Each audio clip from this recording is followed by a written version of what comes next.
The coolest thing about Ed is that he had a real sense of humor about his disability. And for example, he learned to do karate, and he could use he had his chair arranged with his feet out in front, and he could swing the foot pad around and knock anybody over. And he took lessons, and he figured out how to do it, and he told me, you know, karate's not in your muscles, it's in your eyes. I mean, it was pretty cool. He was funny about it. I saw him knock people over a few times. When he was in Russia, he came back and told this story, and I don't know if he made this up. If he did, it's a great story. He said he landed in Russia and that there were all these faith healers in the airport, and you know, because they suppress religion there were all these people who wanted to come, and this one person came up and said, "Let me lay my hands on you, I can make you rise and walk." And he said, "Get your fucking hands off of me, this is how I make my living." I mean, he was so integrated with his disability that he could joke about it at that level. It was, I don't know. I think those kinds of funny stories are really important. I sometimes think, well, okay, my son's disability is how I make my living. I've told him that too. I've started to try to bring him when I give a speech or go do testimony, and I always say, "Hey, Charlie, you're my meal ticket." Ed met Charlie a couple of times. He was at our house.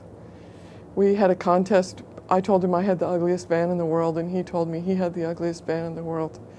And after he saw our van, he told me that I won. His van, he had this big white, it was like a bread truck or something. It was a big white van, and it had a driver's seat, and there were no other seats in it. If you didn't bring your own chair, you were screwed. You either had to sit on the floor, or he had some lawn chairs that he would pull out, and people could sit on these lawn chairs. And, you know, you'd be going around the hills of Berkeley like, whoa, whoa. But his chair fit in there just fine. My van was something we bought secondhand, and it was like this big brown conversion van. It was way uglier than his.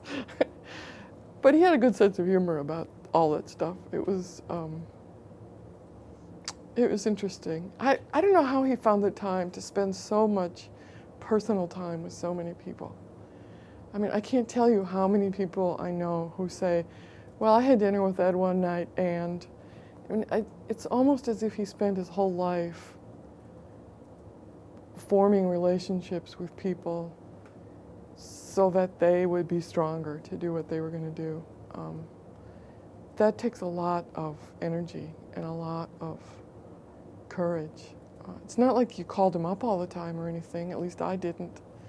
But I knew that when I was in California, I could call him and say, "Hey, are you free?" Or, "I'm going to be there next week. Can I come and see you?" And he was always available. I have no idea how he could do that. I guess because he just tried real hard to do it.